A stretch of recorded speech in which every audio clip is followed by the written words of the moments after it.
Chapter 12, Theories of Art. The question with which we began was normative. What is valuable about art? This question has been used to guide us through and adjudicate between the competing claims of hedonism, aestheticism, expressivism, and cognitivism, and the arguments of major philosophers associated with these positions. But now we must return to the logically more fundamental question, which was suspended in the introduction. Is a normative approach the best one to take in aesthetics? This question arises for two reasons. First, the normative approach to art is not the commonest. Traditionally, philosophical aesthetics has been concerned with the definition of art, of trying to say what art is, rather than why it is valuable, and consequently, some defense must be made of taking a different approach. Second, and more important, contemporary art theory, of which aesthetics, more narrowly defined, is a branch, is marked by the great variety of methodologies that different writers adopt. These are not just alternatives. They are usually in express competition. The highly influential ideas about art and literature described as Marxism, structuralism, deconstructionism, or postmodernism purport to have revolutionized the subject in a way that makes philosophical aesthetics outmoded and renders it redundant. If this is true, almost all of the argument in preceding chapters is seriously undermined. So we need to ask whether it is true. And this means that we have to examine the basis of theories of art. Let us begin with those traditional theories which seek to define art.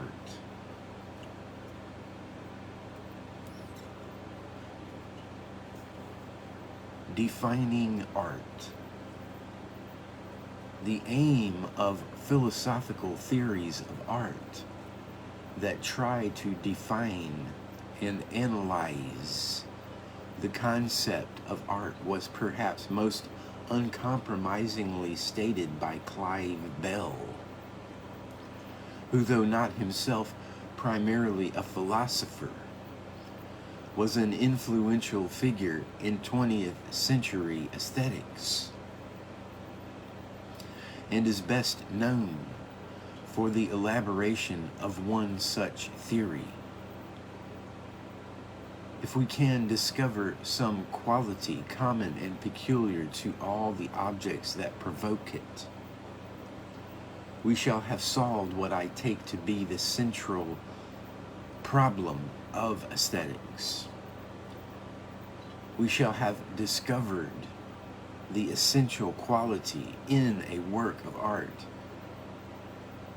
the quality that distinguishes works of art from all other classes of objects. Bell then goes on to say, either all works of visual art have some common quality, or when we speak of works of art, we gibber. Everyone speaks of art, making a mental classification by which he distinguishes the class works of art from all other classes. What is the justification of this classification?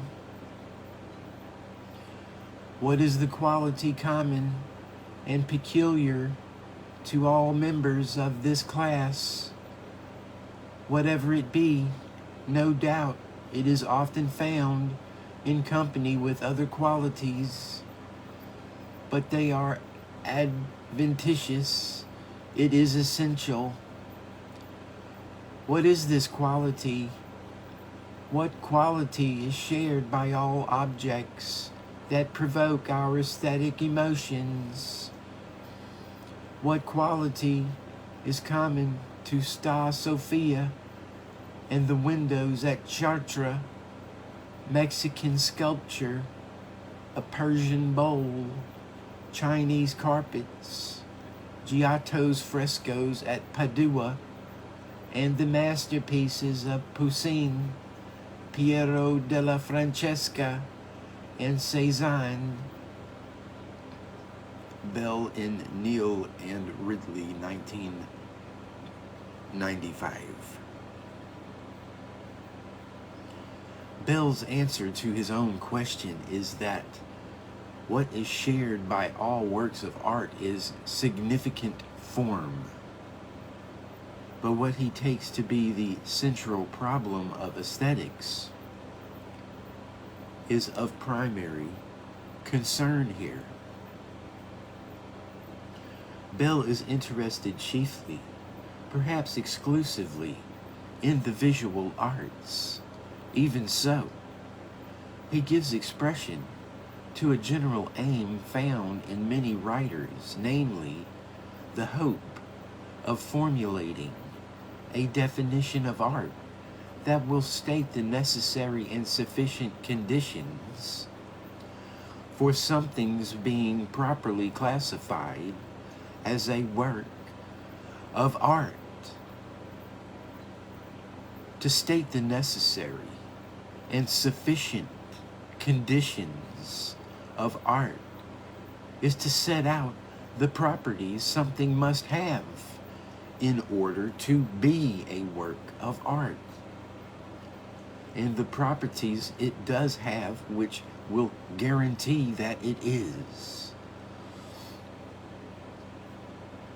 It is in the spirit of the same endeavor that the American philosopher Susan K. Langer, also a leading figure in 20th century aesthetics, makes bold to offer a definition of art which serves to distinguish a work of art from anything else in the world. Art is the creation of forms symbolic of human feeling. Langer, 1953.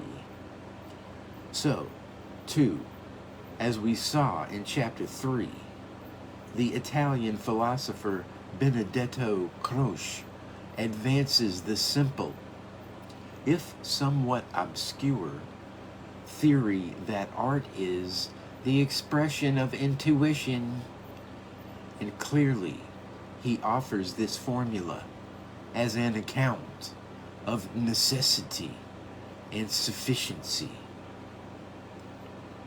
A British philosopher, E.F. Carrot, who was impressed by Croce's view as getting nearer the root of the matter than any previous philosopher, concluded that if we find ourselves unable to accept it, we should have either to say that the explanation of beauty is still undiscovered, or to accept the alternative, that beautiful things have no other common and peculiar quality which makes them beautiful. Carrot, 1932. Carrot assumes that theory in aesthetics can only take the form of specifying a defining characteristic, and that if no such theory can be formulated satisfactorily, aesthetics has failed. This assumption that a theory of art must be a definition of the concept art characterizes a whole approach to philosophical aesthetics. Under the general label aesthetics, philosophers have been engaged in many different things, but it is in the pursuit of a distinguishing definition that has dominated philosophical aesthetics in the period since the work of Immanuel Kant.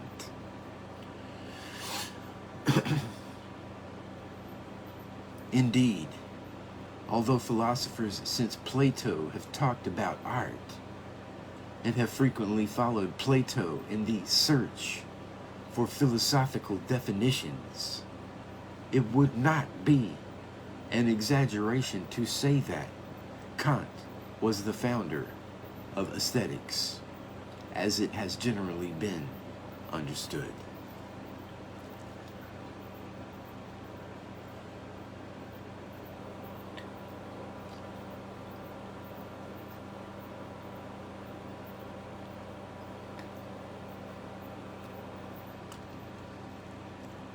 Kant's major work on aesthetics is entitled The Critique of Judgment, discussed in some detail in Chapter 2. It is not in fact a freestanding work on aesthetics, but part of a much broader idealist philosophy, which he elaborated in 3 lengthy critiques. And Kantian idealism can be found still at work in a good deal of aesthetics. Sometimes philosophical aesthetics, understood as the search for a necessary and sufficient definition of art, has been thought inextricably tied to idealism, which is at heart the belief that philosophy is the understanding of the abstract ideas of the intellect rather than of objects experienced in the world around us. W.B. Galley, for instance, argues that all definitional theories are vitiated through and through by the essentialist fallacy. They presume that whenever we are in a position to define a substance or activity, we must know its essence or ultimate nature, and know this by methods that are entirely different from those used in the experimental and mathematical sciences. Galley, 1948.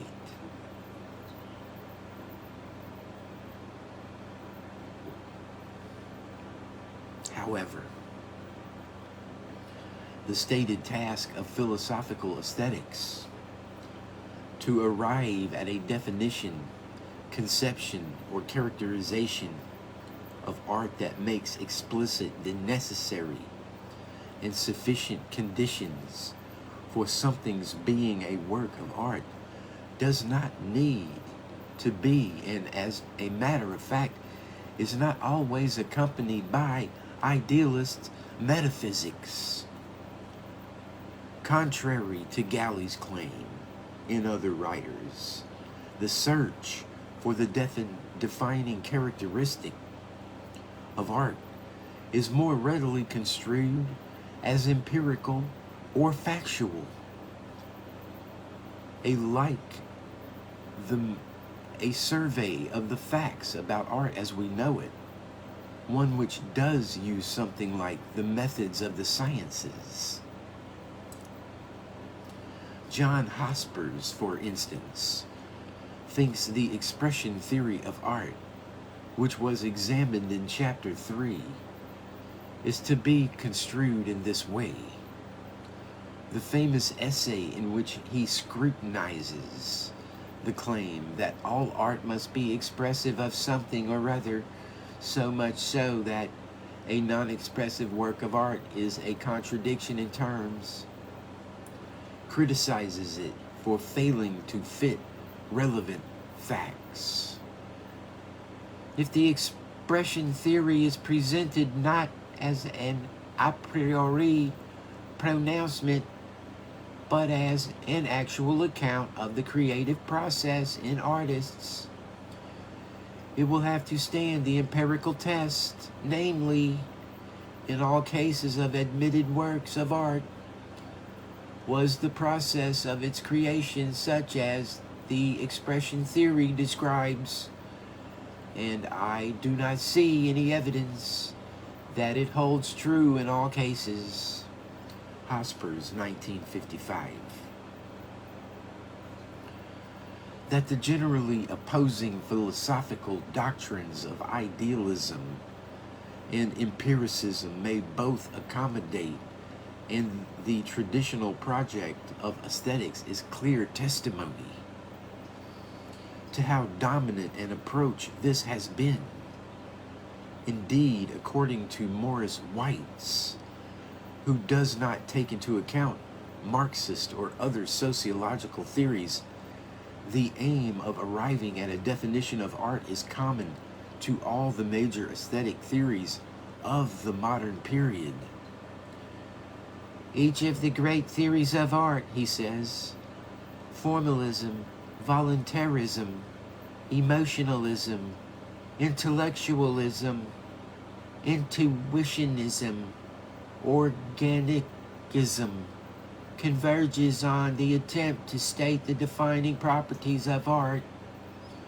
Each claims that it is the true theory because it has formulated correctly into a real definition the nature of art, and that the others are false because they have left out some necessary or sufficient property. Weitz and Neal and Ridley, 1995. It is White's belief that all such theories fail. He shares Galley's view that this search for definition is essentialist and therefore impossible, although he thinks it may still serve a purpose. But essentialist or not, the marks of its failure are unmistakable. No theory of this sort has met with universal or even very widespread approval.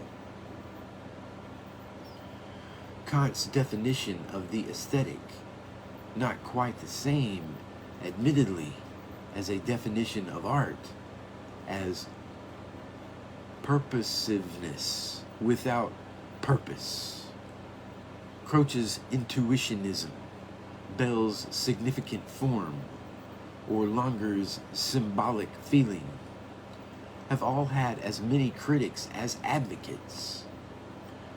Philosophical fashion has for a time seized upon some favored theory, but almost at the same time, problems inherent in this same theory have been detected.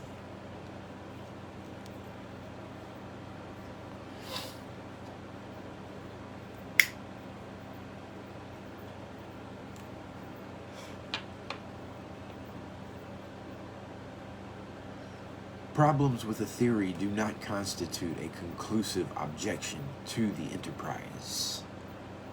Much the same may be said about every branch of philosophy. More important here is the reason for each theory of this sort being rejected. It is very easy, too easy in fact, to counter any of these general claims about art, as Hospers counters expressionism by pointing out recognized art forms or works of art that the theory simply cannot accommodate.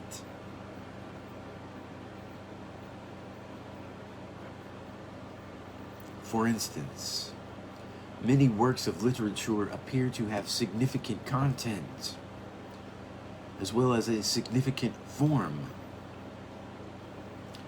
It seems plainly perverse to hold, in the spirit of Kant or Bell, that architecture has purposiveness, but no purpose, though Kant himself acknowledged the essential utility of architecture.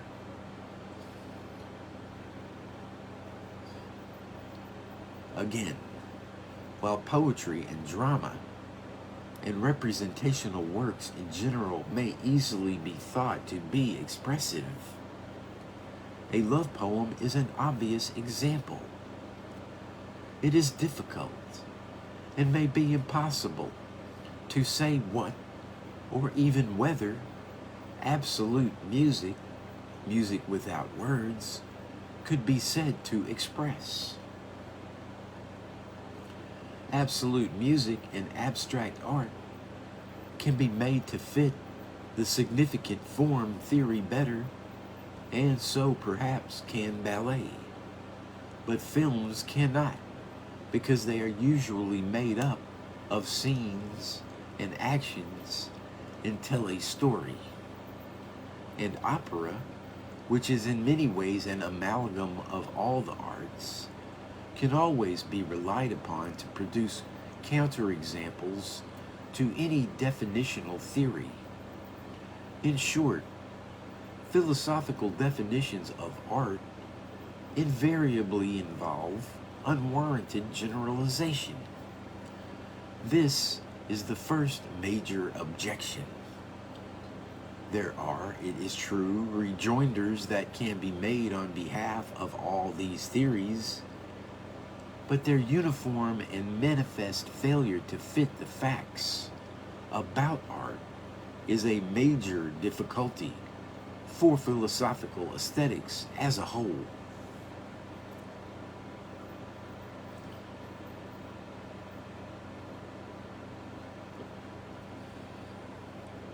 In response to this difficulty, philosophers have sometimes made an important and interesting move.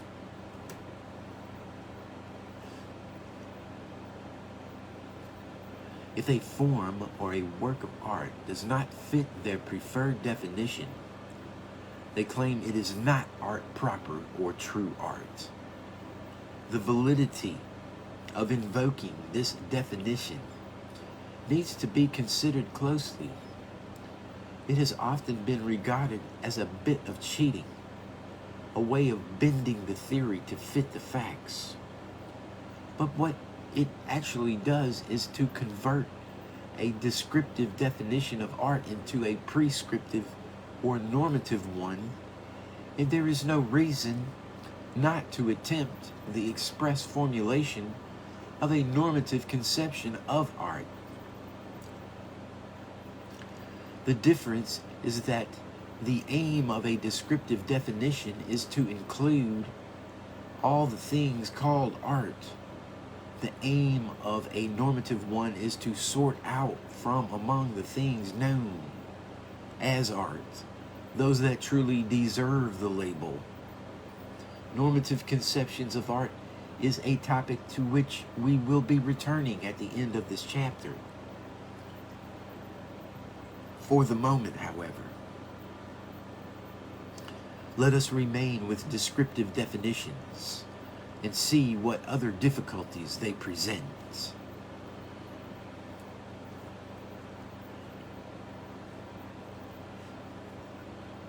Croce, who offers one such descriptive definition of art, sees that there will be cases it cannot cover.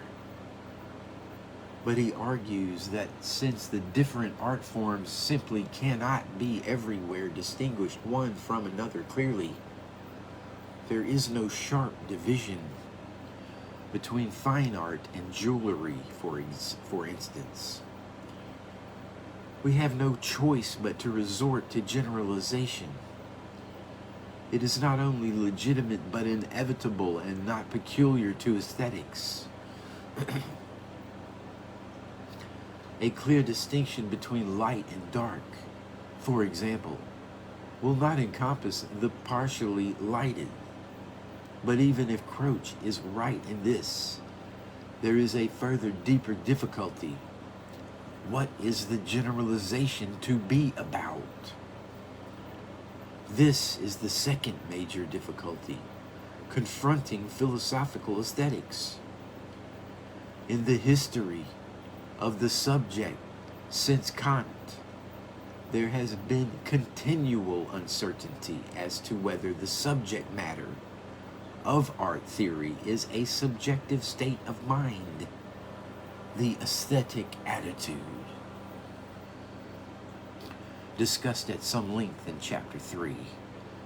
That is to say, do we theorize about the mentality of the auditor, spectator, or is the subject matter objectively existing artifacts, the works of art themselves? In other words, is a theory of art a theory about the kind of human judgment and or perception that arises when we are confronted with a work of art? Or is it a theory about actual objects, paintings, poems, plays, pieces of music, and so on? The origin of this uncertainty is found in Kant himself. While Kant is primarily interested in the way the mind operates when it calls an object beautiful, he also has a theory of what it means for something to be a work of art, and the relation between the state of mind and the external object itself is very uncertain.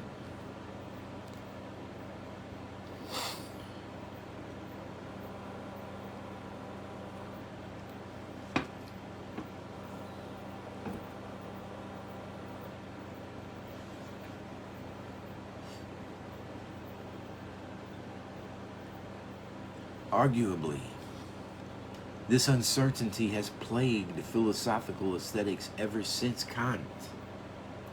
Despite the opening words of the passage from Clyde Bell quoted above, the theory of significant form has for obvious reasons focused attention on created objects. It is the form of the objects which matters, while expressivism, and more specifically romanticism, have tended to give pride of place to states of mind of both artist and spectator. The problem has been compounded by the emergence of a third possibility. Functionalist and institutional theories of art tend to focus on neither the aesthetic attitude nor on individual works, but on the general activity of making art and art viewing, and on their social role. The result of all this is that aesthetics has in part come to be a dispute about what it should dispute about, and what one theorist regards as central, another will regard as irrelevant. In addition to the problem of unwarranted generalization, then, philosophical definitions of art have a problem about subject matter. Are we seeking a definition or generalization about attitudes or artifacts or functions or activities?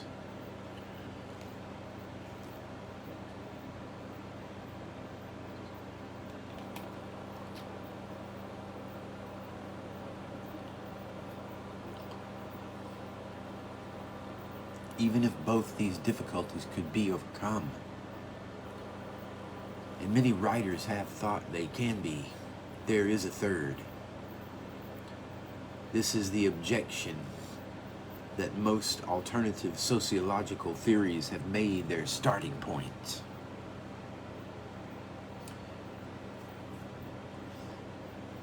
It arises from the observation that every language is a cultural product with a history, and that consequently concepts themselves have a history. When philosophers have spoken about art, this objection runs. They have implicitly supposed that there is some object or category or activity or attitude which finds universal application and is indifferent to cultural context and historical development. But socio-historical investigation seems to show this to be false. One sociologist of art, Janet Wolfe, puts it this way: the social history of art shows, first, that it is accidental that certain types of artifact are constituted as art. Secondly, it forces us to question distinctions traditionally made between art and non-art, for it is clear that there is nothing in the nature of the work or of the activity which distinguishes it from other work and activities with which it may have a good deal in common. Wolfe, 1988. Her point is that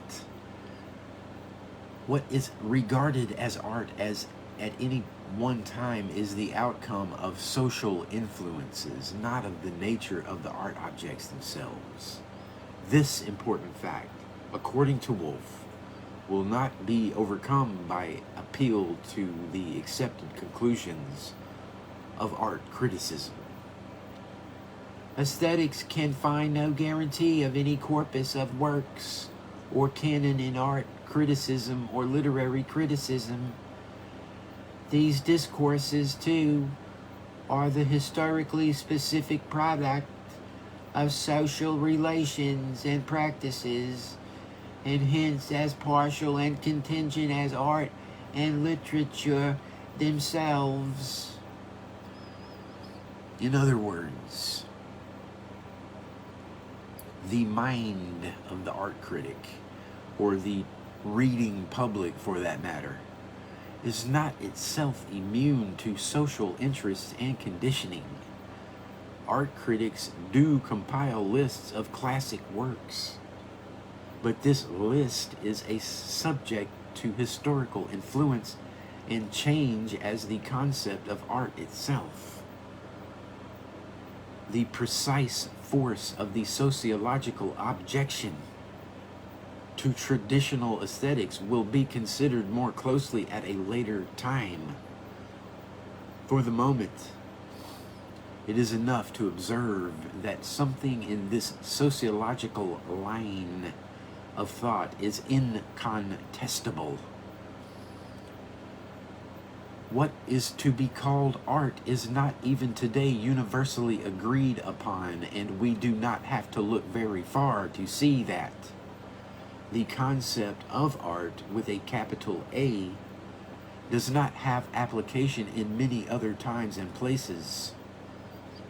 The distinction between art and craft, for example, brought to prominence in modern aesthetics by Collingwood, whose version of expressivism was examined in Chapter 3,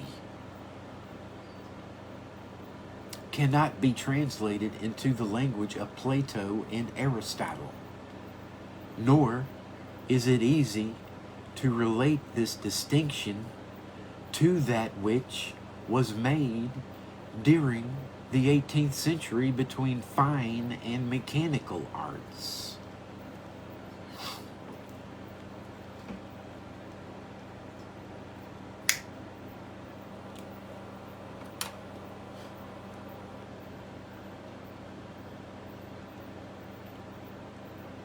This way of thinking about language and concepts reveals that philosophical aesthetics, even if it is not essentialist, is Platonist. Plato held that everything has eternal, unchanging form, which the things we see around us mirror or imitate, and in a similar way it can be argued philosophical aesthetics supposes that there is a universal, unchanging form called art, which can be apprehended at any and every time. But the truth is, or so the sociologists of art holds, that the practice, the criticism, and the institutions of art are all social products and have to be understood in terms of historical development. They are not fixed or final, and they differ in both time and place. If this is true, philosophical aesthetics is not merely using the wrong methods, but seeking to explain the non-existent.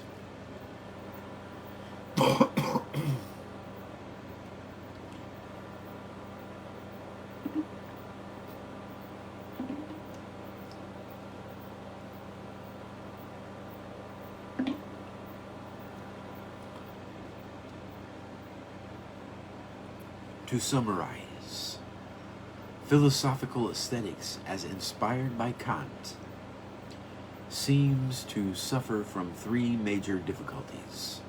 First, it proceeds on the basis of a certain generalizing which, whether or not it is informed by the essentialism of idealist metaphysics, seeks the defining characteristic of art when there is no warrant to suppose that there is any one property or feature which all works of art must or do share.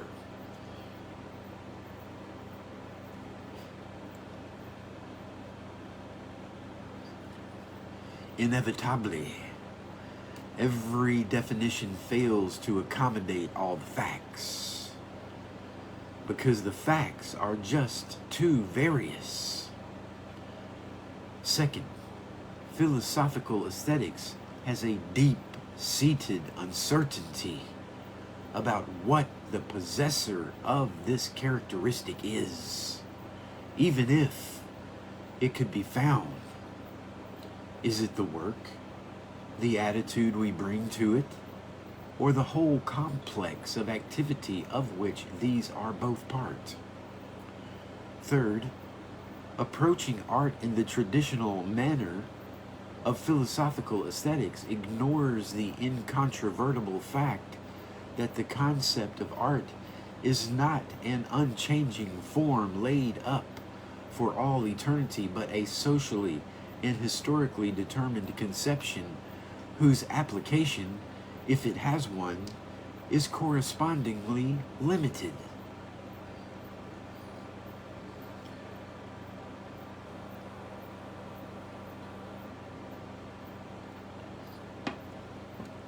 There are further rejoinders to all these objections, but it is not germane to consider them here. For the purpose of this chapter is merely to describe the thinking that has determined where the battle lines between modern art theories are drawn. Whether or not these rejoinders are sufficient to overcome the difficulties, the fact is that serious doubts have been raised about philosophical aesthetics, and this gives us good reason to consider more closely its rivals.